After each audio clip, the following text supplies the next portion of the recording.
Good morning, everyone, and welcome to today's WOW session. We are glad to have you join us today. We have a great presentation. My name is Erin Miley. I am one of the business managers here at AIM Employers Association, and thank you for joining. Today is a webinar session, so you can hear and see us, but we cannot hear or see you. So how are you going to interact with us today? Well, that will be through the chat function. The chat is located at the bottom of your screen. If you do not readily see that, you should see a circle with three dots in it under labeled More.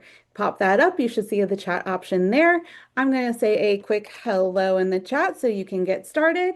And feel free to ask any questions and anything that you want to comment in there. We will be monitoring throughout the conversation today as we have an awesome presentation. Good morning, Julie and Catherine. Thank you so much. All right. With that, those are the few housekeeping things I usually go through. And I want to get started because we do have, for the sixth time, coming back in a row, a fan favorite, Derek Duncan with USI, to deliver information about benefits, trends, and strategy with us because we all need it. We all know it. We have it in our organizations. Yet it's a big thing that we all struggle with every year. So, Derek, take it away. Hello everyone, and we're back. That's right, we're a month early, Yes. earlier than normal. But Mhm. so this is hot off the press. The so hot in fact that when I prepared the document, I had to do it in two parts. So we'll send this out after the fact. It'll have to be PDF because it was such a large file. My apologies in advance, but really neat to give a couple background points for those of you who maybe haven't attended or those of you who have. Just as an update, this is now officially 2 years ago we eclipsed becoming the largest benchmarking report in the country as far as participants, as far as employer participants go. So that's super neat. This year we extended that. We had 13,500 and some change employers participate. And what we do is we really keep that we try to keep that an apples to apples comparison. So we cap that at 2,500 employees on the plan. Now we do have some participate that are larger, but we pull that out of the data set that you're going to see. So when we look at the aggregate data, and you're looking at the averages, we really try to keep that uh, in the realm of who you all are competing for talent and employees against. So that's what we're looking at here. So anyway, all that to say, got it fun stuff. It's a different presentation than normal. I do have some of the fan favorite slides, but we're actually going to dive into some more a little bit different, interesting data. So welcome back, if you will, or welcome for the first time, maybe. My name's Derek. I'm a partner here at USI, and I've been here for, gosh, 15 years. Holy smokes. Uh, so anyway, and that photo's probably from 14 years ago. So here we go. But if for those of you who don't know what USI does, we're a large benefit brokerage. It bounces around. I told Aaron I get to go deliver. It's fun. We'll talk about kind of the how, but I get to go deliver after this meeting today to a group their fifth 0% increase renewal in a row. And so some of the strategies we're going to talk about, they're working literally here in St. Louis. They're working to help groups combat costs. So super excited. So really today we're going to talk about obviously why is benchmarking important? Well, first off, you understanding, helping you recruit and retain talent, being at the forefront of that. For you to recruit and retain, you need to understand how you stack up to your peers. And so that's hopefully what this will help you do a little bit. But the other piece of that is you the market changes, market trends change, and so helping you stay on the forefront of what employees are looking for in their benefit programs and what other employers are offering. However, we're going to talk about more than that, more than we normally talk about today. I want to talk about some of the drivers as far as solutions. I told Aaron this morning, I have five groups here in Missouri that haven't had any increase in over 4 years. And so I have one that hasn't had any increase in 14 years. And so I thought it might be helpful to talk about some of the how those groups are doing some of those things. So we're going to talk about cost drivers. We're going to talk about population health management, employee well-being, and then some pharmacy trends that we're seeing that are helping groups and not helping groups impact some of the costs as well. So first off, let's go to some of our fan fave slides here. Uh, what are the cost factors? Last year a lot of groups, it was the largest increase in healthcare costs that anyone had seen in modern history, according to the Wall Street Journal. And it's just someone said as employer size in the industry. Those groups that I referenced that haven't seen increase range between 100 employees, and the largest one has 500 employees on the plan. But four of the five are under 220 employees. So right in that kind of get a 15% increase every year population size. Good question. So several factors contribute to unexpected jump last year, and we expect most groups are going to face that this year. First off, network contracts. As you all know, Anthem, Cigna, right, United Healthcare, we see them arguing and getting in fistfights with these hospitals. Back in the day, they would be like, "Oh yeah, we're gonna break up. We're gonna break up." It's like everyone, that couple everyone hated in high school. We're gonna break up, and then the last minute they're like in love again. Well, for the first time ever in my career, I saw they didn't. They did break up. MU and Anthem broke up.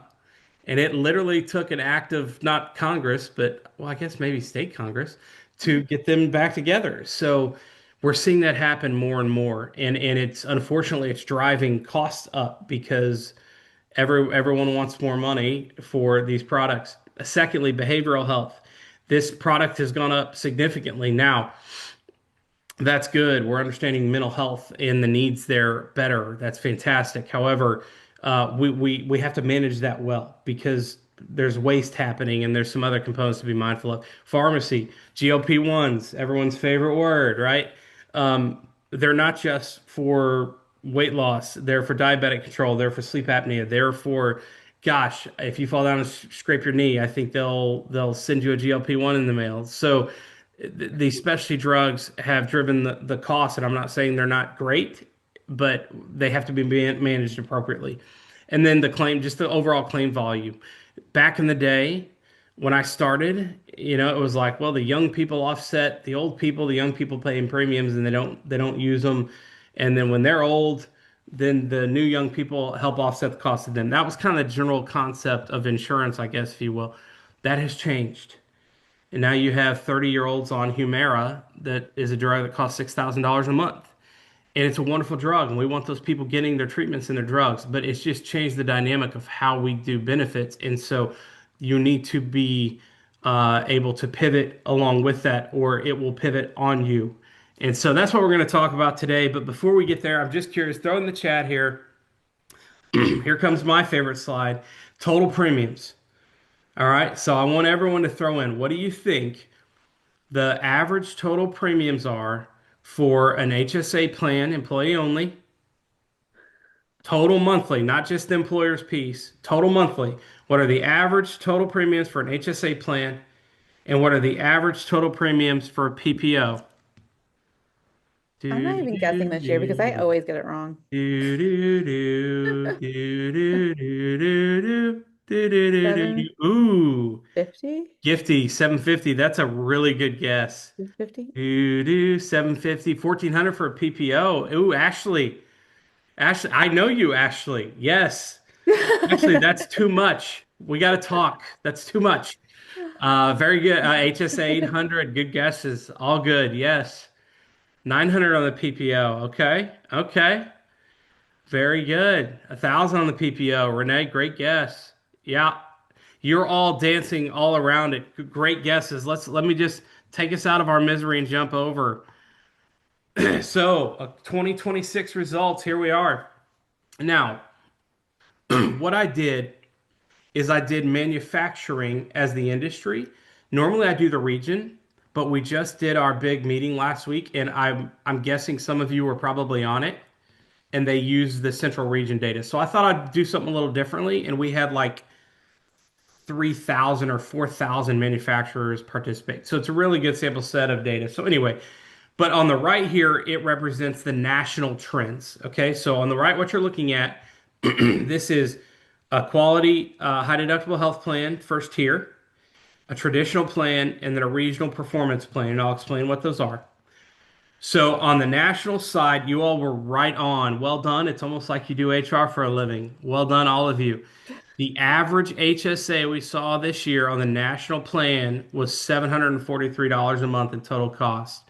If you look at manufacturing, the average was 708. So you were all dead on it. Well done. If you look at the family costs, the family total cost was 2102 and then 2184 in the HSA plan nationally. That's gone up significantly. Groups have used HSAs as like this last thought of, well, we'll just put this on here so we have something affordable. And because of that, we've seen costs go up when a lot of groups are using HSAs to drive consumerism. And so some of these plans have stayed lower. So anyway, it's interesting dynamic, just of note. Now let's go over to the PPO. Again, you guys were all over this thing. Good job this year. 849 on the PPO nationally was the total employee only cost. So well done you. 800 in manufacturing. So right there, all of you were guessing 800 to 900. You were right on it. On the family side, 2408 on manufacturing and 2511 as far as the averages on a regional basis. And then lastly, a regional or performance plan. What is that, Derek? Well, it can be a couple things. In St. Louis, the easiest one to think about is if you have like Anthem and you carve out Barnes Jewish. So we know BJC is the highest cost of care in the state. And you say, hey, we don't have many people using that. We're going to carve that out because we know it's high cost of care. So that's one example. Another example might be we have a direct primary care that we have like an on-site or a near-site clinic that we use. And so we direct people to that. And then we have like a catastrophic coverage for hospital, for surgeries, whatever. That's another example of a regional or performance network. So if you're not talking about these folks, you need to be, because these are higher coverage sort of plan offerings at lower costs. They usually have a higher coverage than this PPO does. So this PPO right now, I can tell you just because I'm a weirdo nerd and I know this stuff, the average percentage of actuarial value is like an 84%. This regional performance plan, it's like a 91%.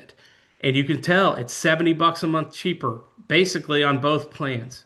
All right. So if you're not talking about this, you should be in your population. So anyway, cool data. Now, last nerd slide, and then we're going to get into some different new slides. But everyone throw it in the chat. What do you think the average employee payroll contribution, monthly payroll contribution was? HSA and PPO, monthly payroll, employee only contribution. What do you got? And then if someone wants to be really bold, give me monthly family for both of those plans. Ooh, let's see how. For I always this, get this one wrong too. for this one, we almost need like some Miley Cyrus, like some Party in the USA or something fun. 132 versus 557 family. Okay, I'm gonna guess Kimberly's talking about the HSA there. That's a really good guess, Kimberly. Yeah. I don't know. I always get this wrong. EE 125. Oh, Julie Stern, 125. EE 350 family. I want to work where you work, I Julie. know. I was like, wait, can I do that? 350 family. Come on now. Kimberly cheated. She watched the USI benchmark yesterday. What? Good job. Well played, Kimberly. Well played. 150, 650. Laurel. Yep. Okay. You're dancing around it there. Didn't cheat. Just took copious Oh, notes. Well played. Yes. 65 for the HSA, 120 for the PPO, and 125 440. Okay. Okay. Good guesses. I'm gonna put us out of our misery. Some of you are offering some really rich benefits. So well done you. But where it came out this year, and this was so interesting to me. And this is why manufacturing is so broken. Don't even get me started.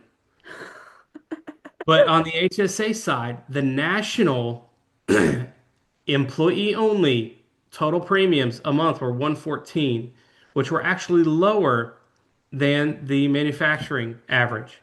That's broken.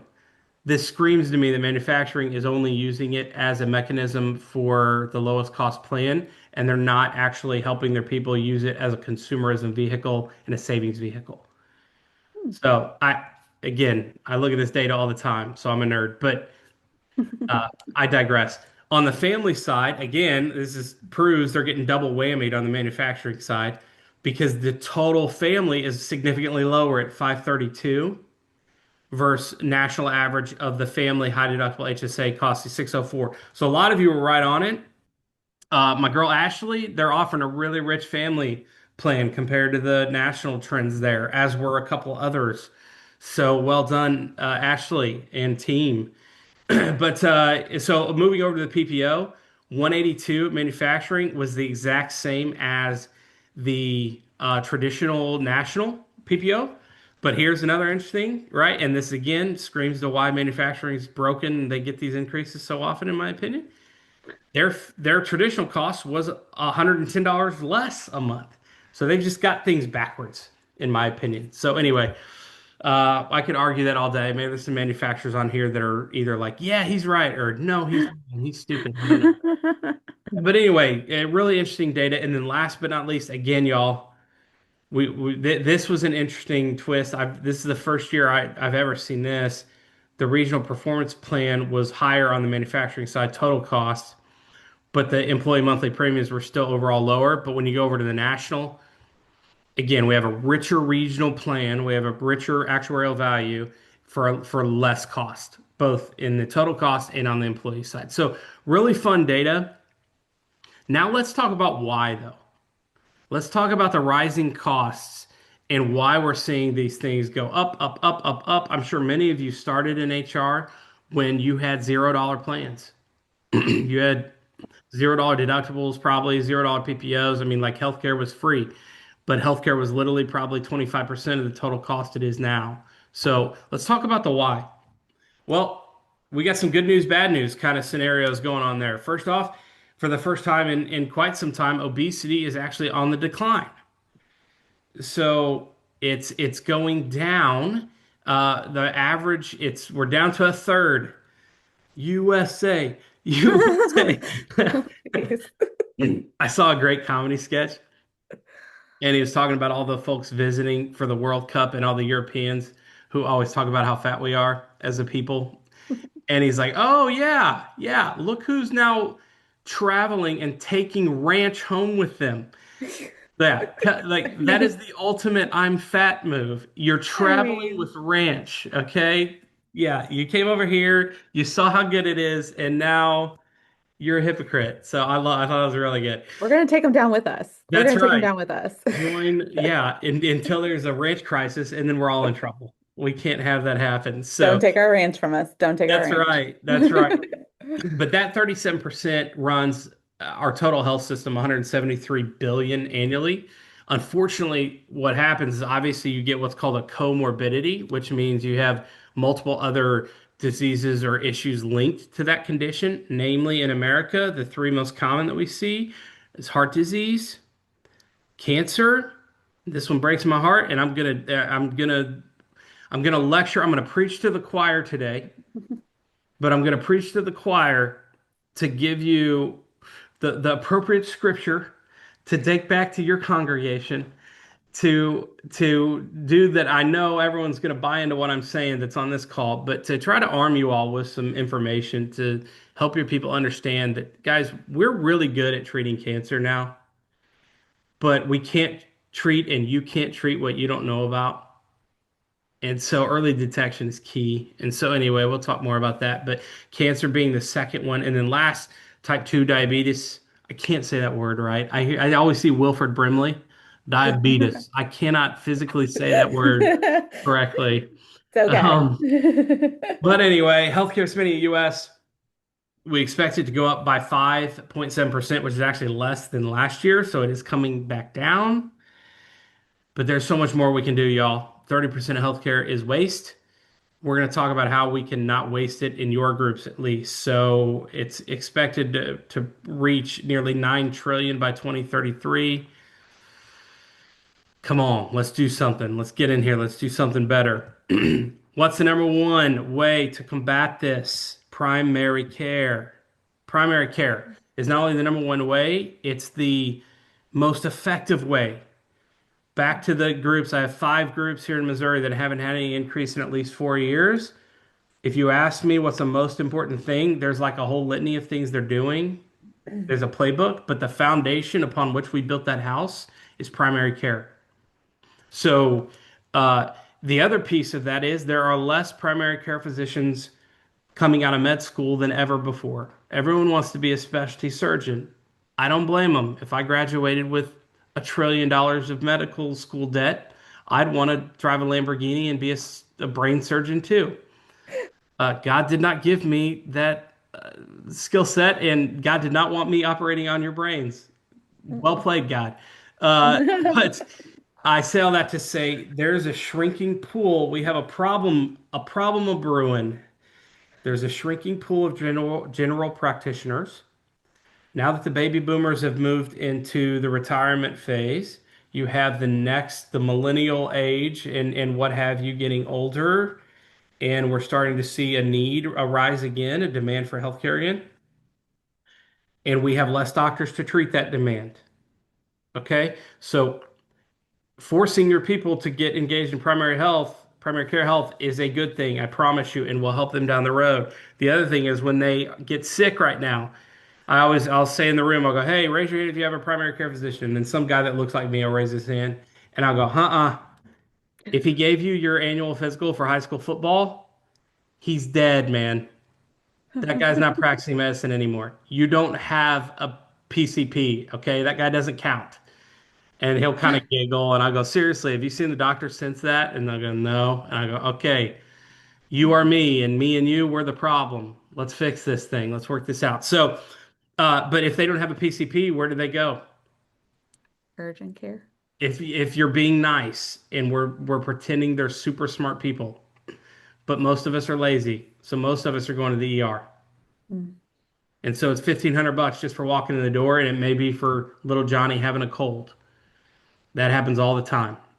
So the broken piece, we encourage PCP, but we offer open network to see anyone within the network.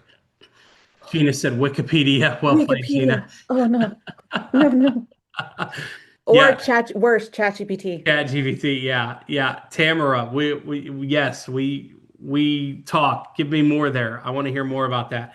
But let's break down. Let's go. So what can we do here? So a couple things. First off, the population health management, it's a really broad term, but for us, it simply means we use data to drive, and we use data in your plan design to drive improvement and outcomes in conditions. That's cancer, diabetes. It's helping your employees access that needed preventative care and catching those uh, things early. These are the areas where these small changes in access and incentives and plan designs, like if you don't do it there, it's not going to happen, y'all. It's just not. I'll give you a real example later and I'll throw myself under the bus. But physician engagement, cancer care management, and diabetic management, like these things are absolutely crucial in today's world, and there are ways to really manage this. So let's measure it. How many groups are rewarding primary care physician engagement? 34% in manufacturing, 35 national. That's terrible. And it's amazing when you look at it. Like every time I walk into a group, I always bet people lunch. I go, I'll bet you lunch. Less than 30% of your people see a doctor on an annual basis. And they go, no, no way, no way, no way. And then I'll run a claim report from their carrier, and their carrier will show 50% usually. But that's like if they had any claim whatsoever, even a pharmacy claim, usually the carrier will throw that in the data to make themselves look better as to why they're demanding this increase. And so they want that higher utilization looking. but the actual PCP engagement is always 30% or less. It's just like clockwork. When you look at Medicare, it's the same story, unfortunately. Medicare, they have about an average, believe it or not, and these people are like have conditions, y'all. They have conditions. They need to be seeing and should be seeing their doctor on a regular basis. And yet, the average Medicare participant seeing their doctor every year falls between 30 and 35%. That's pitiful. We got to do better because it's not just the people that look like me that eat cheeseburgers that enjoy a good barley pop, aka brewski, from time to time that are a risk. It's the person that everyone hates that probably jogged to work this morning that looks super healthy that thinks they're super healthy because they can run marathons, but they might be a huge risk because their dad had high blood pressure and they haven't been to the doctor in 20 years and they might have high blood pressure through the roof. They have no idea. It's genetics. So 50% activity, the other 50% is genetics. So I'm 100% screwed. But those other people, so if you don't get them in the doctor, I mean, some of those folks, unfortunately, are catastrophic claims lurking that they don't even know. So, but as far as we have seen a bit of a growth in employers offering direct virtual primary care, which is great. It really is. It's better than nothing, and it's a super low cost alternative. But guys, we got to get this number up, team. We're all a team here. We got to get this number up. Cancer care management. How many have we seen use centers of excellence? This is one of the most complex and expensive conditions you face as an employer. Uh, Employers that promote second opinions and centers of excellence are much more likely to see a better diagnosis, a more appropriate treatment plan, and a lower overall cost, and more importantly, a better health outcome for their people. So we look at this, only 10% of manufacturers use a center of excellence, only 7% of a national group is using that. Only 6% of both are using a second opinion format. Areas for improvement here, big time areas for improvement. So, what other sort of strategies did we see being used this year? The diabetic prevention, heart attack, stroke, what have you. So we try to expand access to diabetic care. And so we're constantly looking at, we have a predictive modeling database that has 30 million members in it. And about 10% of those members have a diabetic diagnosis. So when I walk into a group, um, I know immediately if I look at your claims and I see a percentage of diabetic claims, I go, hey, you have undiagnosed diabetics. And they're like, well, how do you know that? That's how. Because look at this every day and I know if we don't have a certain percentage diagnosed, then we have undiagnosed. The other thing we see typically is about 23% of those folks or members experience a heart attack or stroke. So that's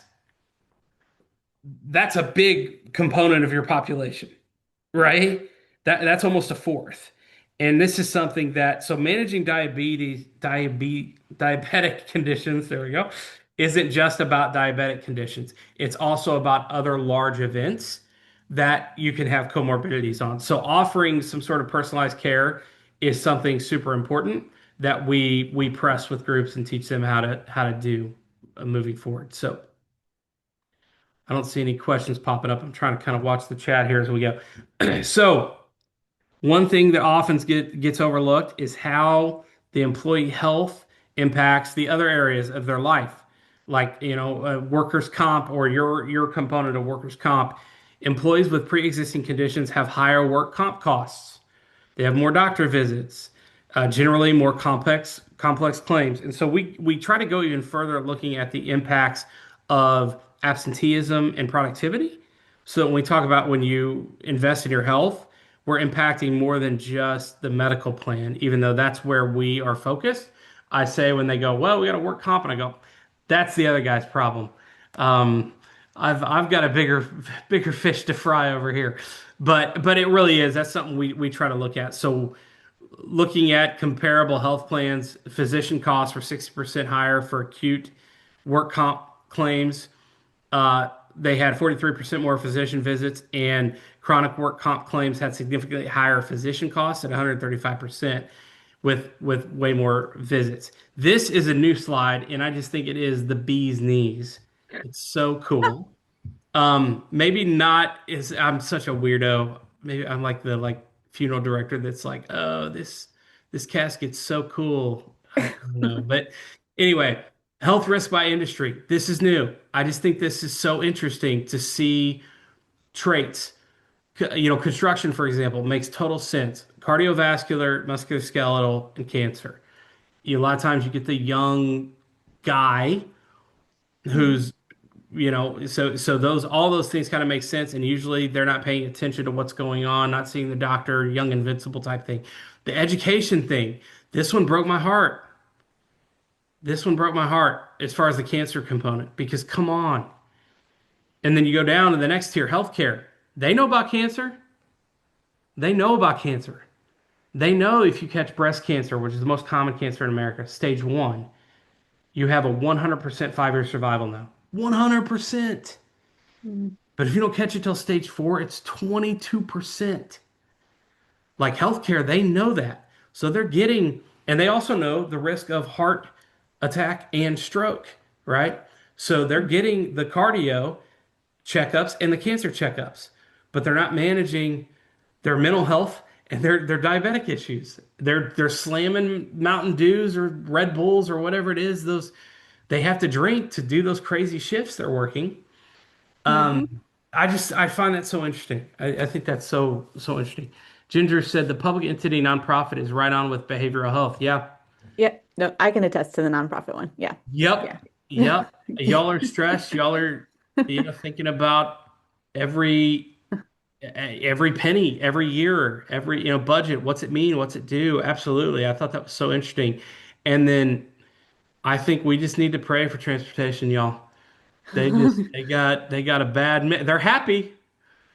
Yeah. They're happy, I find but that hard to believe though, because the yeah, I amount of know. road rage that I would have in that position, I'm surprised not all the boxes are checked there, to be Maybe honest. they're just letting it out, Maybe they're hollering from Huh. the bus or train or subway. I don't know, but they're on that thing. They're not checking it. So anyway, I thought this was such a cool slide to see, and this is also why, excuse me, benchmarking is so important, and it really needs to be segmented, because the national and regional averages are telling, but there's real value in tailoring strategies based on what kind of workforce you have.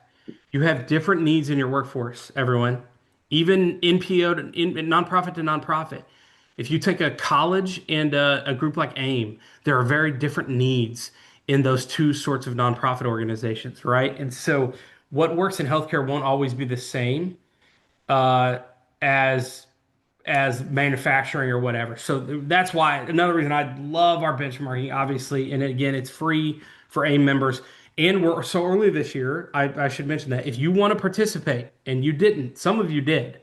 Again, I've been shouting out some of my peeps on here. Ashley's on here. She participated. I think we're presenting her results next week, I think. You can participate. There's still time. So let me know, get a hold of me, and we will.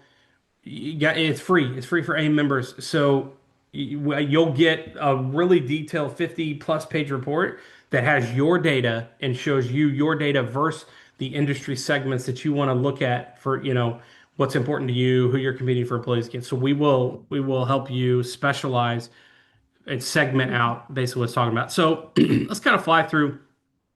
Let's shift over to some of the employee well-being, specifically kind of the behavioral health and financial stress that we studied this year. Employees suffering from physical condition as well as depression or financial stress can cost 30 to 50% more than those with just a physical condition alone. Depression is a real thing. Mental health issues are a real thing. We're just scratching the surface of understanding that, and we want we want to help you understand the correlation between those costs for particular diagnosis when individuals also have a depression diagnosis. So that's what we're going to look at and analyze here. Ashley, thank you for the kind words. It's awesome. We love having you participate in the survey. So it goes beyond healthcare and again looks at the productivity, absenteeism. We really try to focus on the whole person and the downstream benefit to that person, and then also to you as their employer.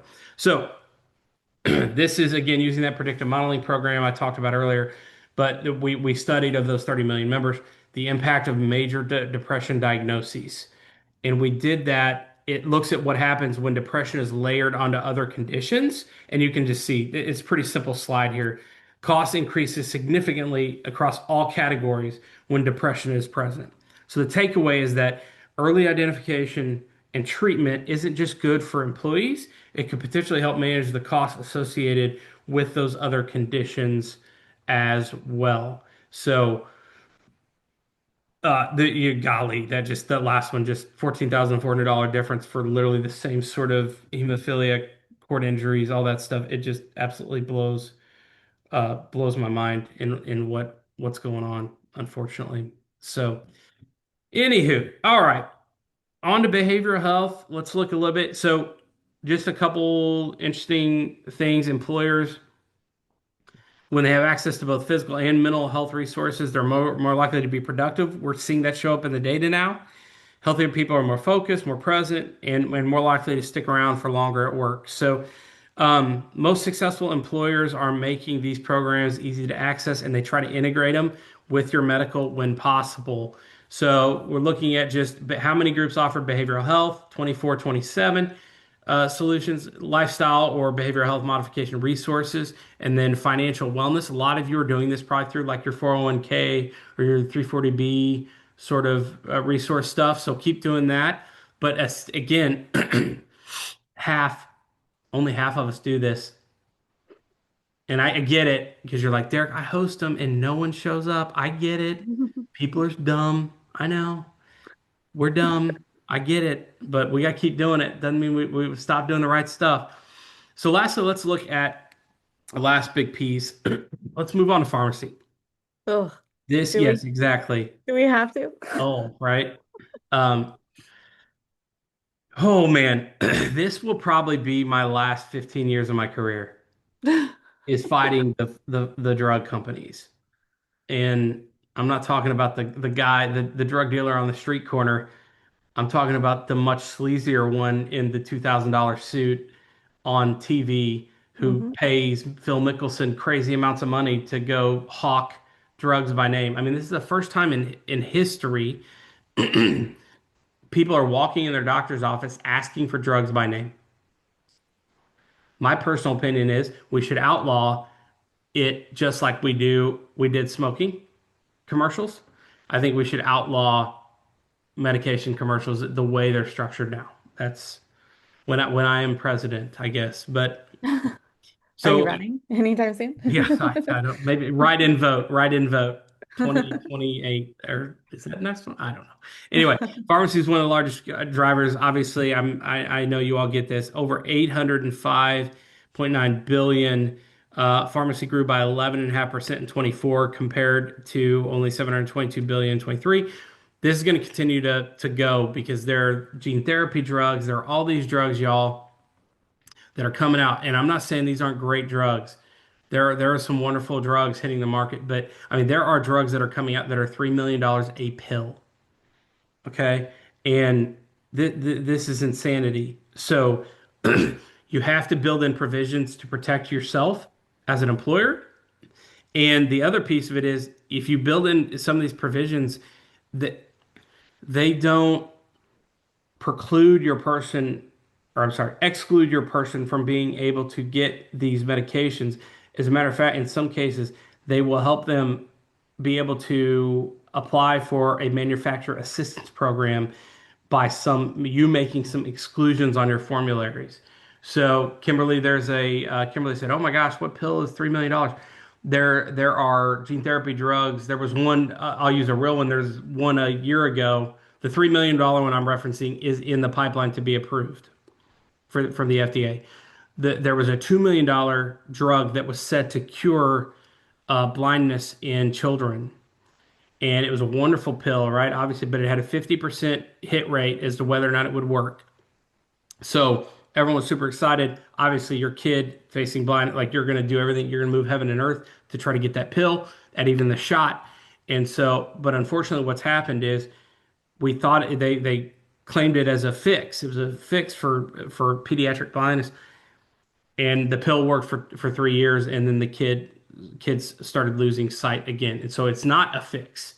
We just didn't have enough run out with that particular drug because it's such a new drug class that we didn't know that. And so there's just, again, this is a validity thing, and some of these drug companies are getting so fat off the profits of this sort of thing. There's just more regulations need to be put in place. But anyway, I digress. On to other really high cost drugs that are high frequency cost drugs, obesity drugs, right? Obesity rates we talk, they are actually down to 37%, but they're down from an all-time high of 39%.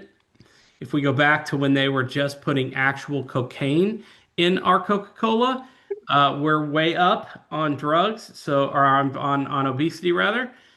I guess we would be way down on drugs, wouldn't we? Yes. I don't know how that works, but um, so potato, potato. What's better, cocaine or obesity? I'm not sure. I'll Mm. let you make that call. But here we are, and so GLP run ones continue to be a hot topic, and I'm talking about Wegovy, Mounjaro, Zepbound, and then Eli Lilly has released um, a new drug that is supposed to hit at the end of this year. We're now seeing these move into pill form as well as injectables. So just a lot of things, but they are additionally, there's more data that carriers are showing as far as overall medical spend for those GLP-1s for weight loss. And uh, it's actually increasing at a higher rate due to gastrointestinal complications that are offsetting some of the savings factors. So when they're using it just as a weight loss medication, as of right now, it is not working to reduce the cost, overall cost. So, devil's advocate, well, it'd be great because Derek, you're saying if people are overweight, comorbidity, and they lose that weight, then they're less of a risk. Yes, but as we've been analyzing over the years now, what we're seeing is there have been increases due to some of the complications of the medications in some large claims. So I don't know. I mean, like, right, it's reading a report from Cigna. Do I trust Cigna? No, never, ever. Or Mm. United or Anthem. I hate them all. I hate all of them. So I'm an equal opportunity hater. So I don't know yet, so I'll be looking forward to more data as it hits, both from USI and from other agnostic companies that also hate insurance carriers such as that will produce this. But it is something that we are tracking. Big takeaway on this, several trends that we see is that again, breakthrough cell and gene therapy drugs are great, but they are ultra costly in millions of dollars for particular drugs. Breakthrough surge in GLP-1 demands and the new to market specialty drugs. The growing role of biosimilars has been awesome. They're working very well, and they are working at a fraction of the cost. And so now what you're seeing is groups like Humira, who have paid politicians for decades on end to get their patent renewed, um, are now giving massive rebates to the tune down to that kind of cost of the biosimilar because the biosimilars have hit their market share so badly. So anyway, we're seeing some unique strategies there. If you've got questions about that or you're not using biosimilars in your formulary, you absolutely should be. It is a huge success rate. Have been very happy with it. So to that, back to Kimberly's question a moment ago, cell and gene therapy drugs. These costs range anywhere from 200,000 to 3.5 million per dose, used to treat a variety of rare genetic conditions. And the treatments approved for use, many cost 850,000 or more per dose. Another dozen in the pipeline for approval. Some estimate to be between 2 and 3 million per dose. Y'all, if you are not talking about this as a planned sponsor and you are not planning for this, you're behind the eight ball. Okay? This is going to happen whether you like it or not. I would recommend you get with someone. I'd be happy to be that person, but I recommend you get with someone, have them run an analysis for you to show you can actually run a risk analysis of how many in your population now are candidates for these particular drugs, what's been approved and what's in the pipeline, and put together a strategy not only to help them, but to help your consumer. Yeah, Kimberly, yeah, she said Mhm. that is why most people with these conditions do not receive treatment. Companies can't afford it, but also consumers cannot afford it. Yes, what we're trying to do with our employers is we're trying to drive a strategy that helps them be able to get the manufacturer assistance program because most of these are being forced to apply a manufacturer assistance program. And Mhm. so your employees literally in some situations are able to get the drug at little to no cost. Whereas with the plans now, they're just not going to be able to do it. So, or they're going to get hit with a $3 million claim, which I've seen happen, and it's more than they spend a year, and it's going to collapse the entire plan.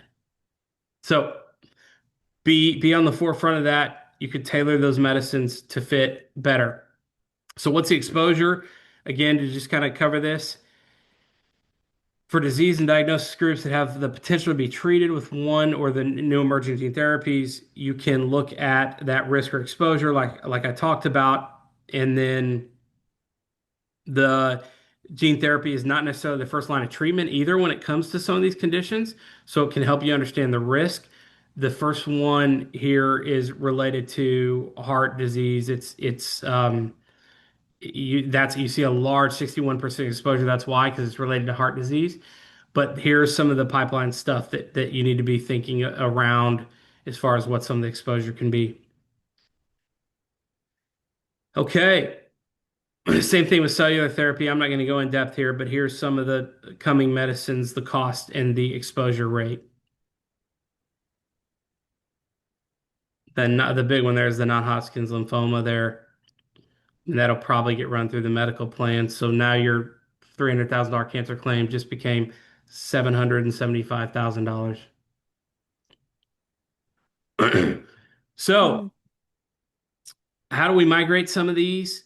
Again, the GLP-1 has increased 500% since 2019. It's now accounting for 20% of total pharmacy spend in some of the employer groups, which is crazy. And the weight loss utilization is still the primary driver with the GLP-1 drugs. Um, in studying this analysis here, we looked at 3 million members. And in that 3 million, 5 to 6% increase on average, the majority was being driven by drugs. So you're seeing pharmacy costs outpace medical increases. That's also wild. 10 years ago, drugs may have been 10 to 15% of the overall spend. Today, we're at 25 to 30, and I'm getting walked into new prospective groups that are in trouble that need help that are trying to fix their program. I walked into one, it was 50% of their spend, 50.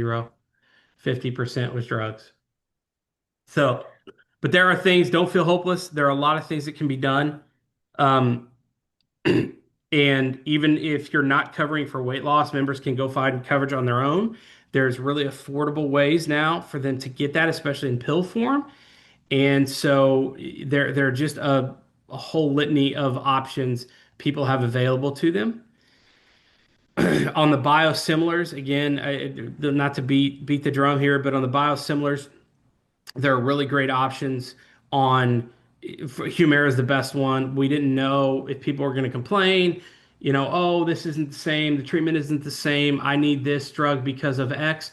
That's not what we're experiencing. People are happy with it. It's working well. And so biosimilars are here to stay, and we love that plans are reaping the benefit. Employees are reaping the benefit because a lot of times we'll move that down a tier instead of being the specialty tier. We'll put them in like a tier three, so they're spending less if they use a biosimilar. So it's just a really win-win-win for kind of everyone involved. And as far as the medical necessity, the therapeutic benefit seems to be equivalent. It's fantastic. So managing pharmacy costs. Our benchmarking looked at what employers are doing, obviously, to try to limit these risks and exposures. We're seeing some employer groups choose to remove GLP-1s from coverage of the plan, and yet some are instead offering it through a third party. This can bring a lot more transparency to the cost, allowing for different members to cost share and what have you. And so, but all of it requires that members work towards a lifestyle change at the same time. That's what we see as being the best outcome. So we've got to make sure we're keeping compliance requirements in mind here. Your authors and your yes, you could also great point. You can also use a TPA to reduce pharmacy costs. However, with the TPAs, unfortunately, third party that stands for third party administrator. You can like carve out the PBM, the pharmacy benefit manager. The problem is these TPAs and these PPMs are in bed together. I keep using a lot of really high school like Yeah. dating references. I don't know what's gotten into me. Oh, it's Friday. Maybe that's it. Yeah. Summer But Friday. they're all buddy buddy. They all want you pushing through that drug because then everyone gets paid, and that's why agitators like me exist to get involved. So you've really got to get your hands wrapped around and get the layers of transparency pulled back, Uma, to make sure you're properly making sure you're keeping and holding everyone accountable. But on gene therapy, it looks about 70% are covering all because they don't know it's coming. That's what's happening here. They don't know it's coming. And so they're not planned appropriately. A lower percentage considering exclusion, but the only 12% are looking actually amending the plan to appropriately plan for it. And so looking over here at GLP-1s, only 15% in manufacturing, 17% nationally cover them on the plan right now. 2% are carving them out, 1% are carving it out nationally, and 8 and 10% covering those drugs specifically for weight loss is what we found. So that was a whole lot of data. If I had to kind of quickly summarize, first off, it's early enough. If y'all want to participate, get a hold of me.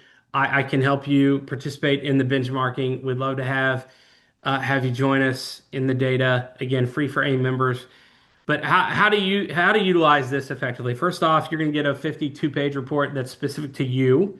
It shows where your plans, your copays, your deductibles, your total out-of-pocket spend, all the things stack up against your peers. It's way more information than what I went through today, specific to you. So it's really, really cool stuff. And you can use what I call the braggy slides, where you can kind of highlight, hey, we're really good in these areas for your recruitment, retention, what have you. And then for your administrative meetings, you can go, hey, we're kind of weak in these areas to be a bit more strategic there. But it really helps you. You can shift the focus away from just individual plan design elements and focus on overall plan value and set your employee contributions and payrolls and deductions and what have you accordingly. Because so often people say our plan's either fine or it sucks. It's never good. You could have a $0 PPO and they wouldn't say it's good. So it's either fine or it sucks based on two things: employee monthly payroll contributions and the deductibles. But there's so much more that goes into plan design than that, right? And so that's what we try to help you guys understand and be able to benchmark. So you can use it as evidence when discussing strategy and budget with leadership, like I said, to educate your employees on the value of their benefits. The more they understand what they have, usually the happier they are, even if it's a less rich plan. And then last but not least, when making, just an informed plan design and benefit decision, the goal is to really help provide you all with insightful benchmarking information to enable your benefit strategy to not only grow, but to thrive. And me personally, just being where I'm at, help you guys control costs. Like that's what I get up in the morning thinking about and go to bed thinking about and will until my wife lets me retire. And even then, be thinking about it in Medicare if Medicare's still around when I'm there. So anyway, but any questions? Looks like one we've got just confirmed. Yes, I'm going to send this out in PDF form. And Gifty asked the companies I stated. No, and Gifty, it's crazy. The four that I talked about, I specifically spoke of, are all fully insured, believe it or not.